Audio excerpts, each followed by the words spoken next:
Yeah, I mean, I guess the first time I probably interacted with Lynx was um, I started seeing auroras in composer studios. Composers tended to have a lot of digital or otherwise interconnectivity needs because they got 14 systems running in sync with each other, computers, analog, whatever. So they had a lot of needs for a lot of inputs and stuff. So that was probably where I first ran into them, and they're definitely extremely they're so flexible that you can throw them into a bunch of people's different sort of studio environments, and they're gonna make themselves useful. And as we recall, digital conversion in the beginning was really awful too. That was the other ththing about it. So there was a lot of like secret sauce and magic clocks and crazy settings and stuff you had to, hoops you had to jump through, and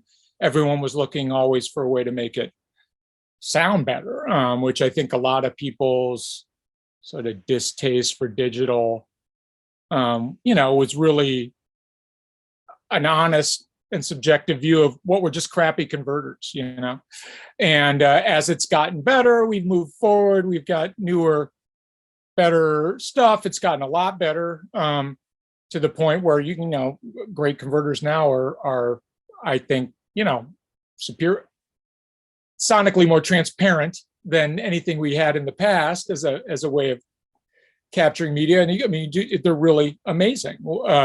And so I'm always on the hunt for what the best is out there. I record a lot of orchestra.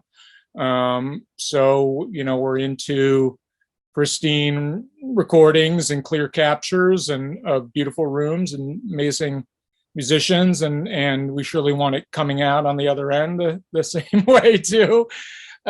So I've always been on a mad hunt.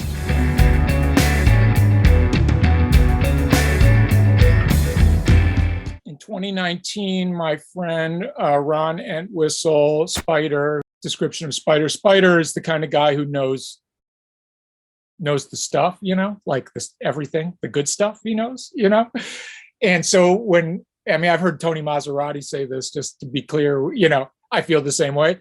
If Spider says, take a look at this piece of gear, like, you ought to take a look at this piece of gear, probably it's going to benefit you. So he had become a big proponent of the Hilos. He and his company, with Rory, Unfuck, we're putting together people's studios, and they love their really clean, minimalist design where everything you have is just the best thing and you don't have that much stuff, but it's, and they put a huge emphasis on monitoring. So they were focused even on their clients, not, recording, people just mixing, you got to have these DAs, you got to know what's in the file, what you're mixing, And so, Spider spoke, so I listened. Honestly, a lot of the time, I've been fortunate enough to actually do converter A/B shootouts, not that many times. True A/Bs are hard to put together, just logistically. But we managed it a few times on the scoring stage. And oftentimes you got to listen really hard, really carefully, pay attention to specific aspects of the soundstage or the frequency response, because he's switching between a set of converters isn't like one is just totally, oh, this one's just better, like you gotta parse it a little finer than that often. But much to my surprise, so I've got Pro Tools converters here. I had them modified several years back.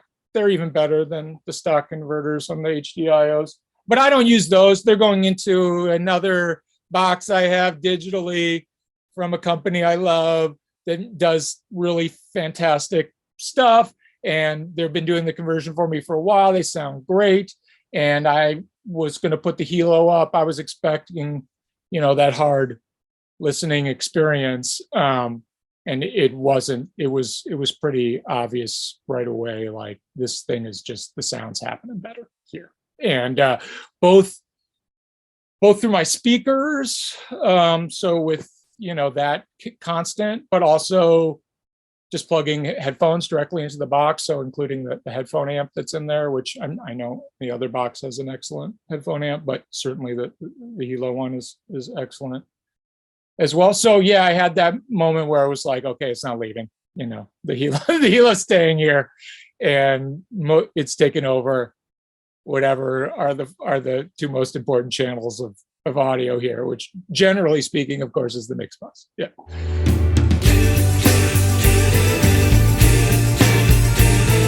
Again, I'm using it mostly for mixing. Danny's Big Mess album, which we did during the pandemic lockdown. It was quite an experience. So everything that I mixed on that, I mixed here. We did, the crazy remote thing that people were forced into, and I think we can't unring that bell. That's gonna continue on. Thank God for me. Danny doesn't really like that way of mixing, and I don't either, so that's fine. But so all the songs I mixed on there, which were, not maybe four on the album, 4 on the remixes, about probably 8 or 10 songs that all definitely went through the Hilo in my mix bus process there. And then, all those stems were used to generate another 8 remixes from, they really went for it on this album. They made a bunch of some really talented and interesting and different takes on Danny's stuff from far out remixers. So those stems ended up going all over the place. And I'm producing 2 records now, one of which I'm actually doing a bunch of recording here. And yeah, we're doing, it's just sort of one thing at a time here. So everything's going through the Hilo on that. And I'm working on and I'm also working on a reissue or sort of, that's not quite what it is. It's a like from the archive record for Jennifer Warnes, where we're sifting through all sorts of stuff that's literally goes back to, every format conceivable.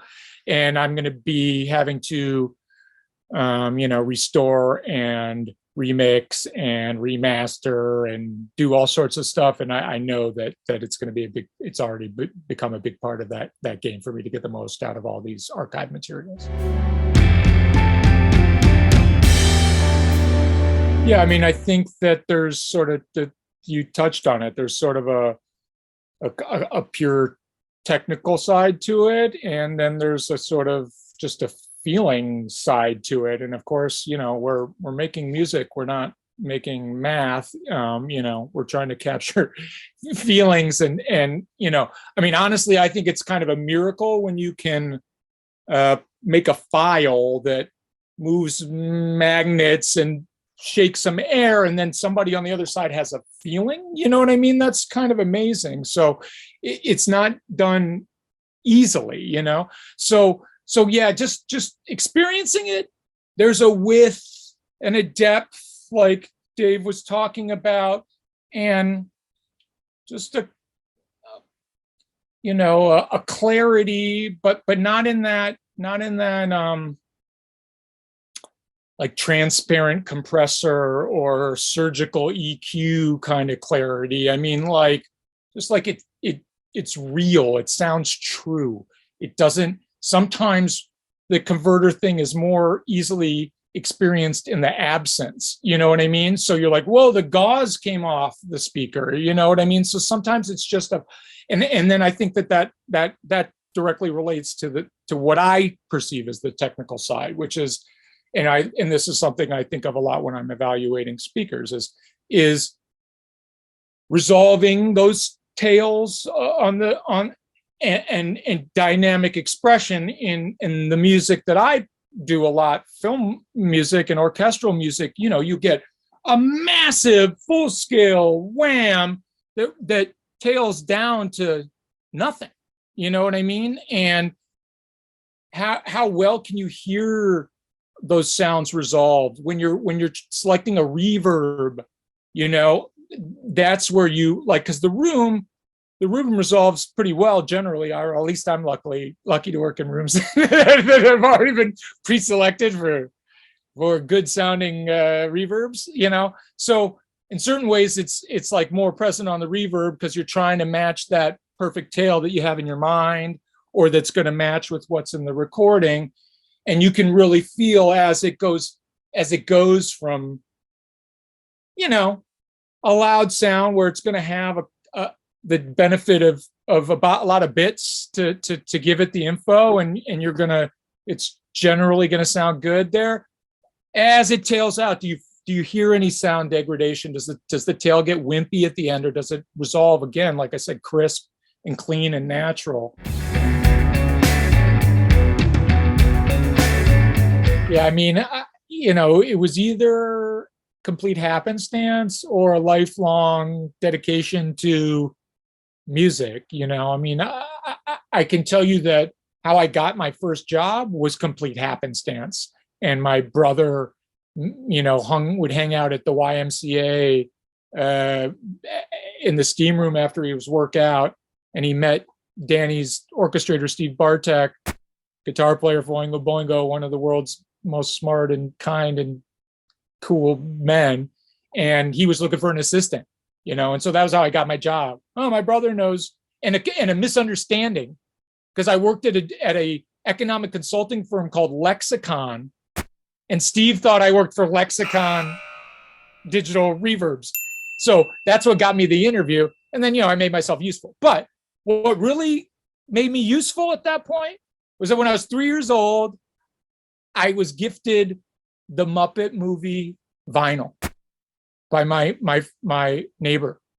And I would close the door.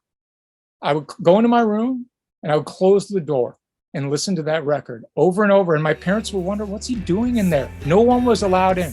I don't know what I was doing there, but I'm telling you, I was born to listen to music.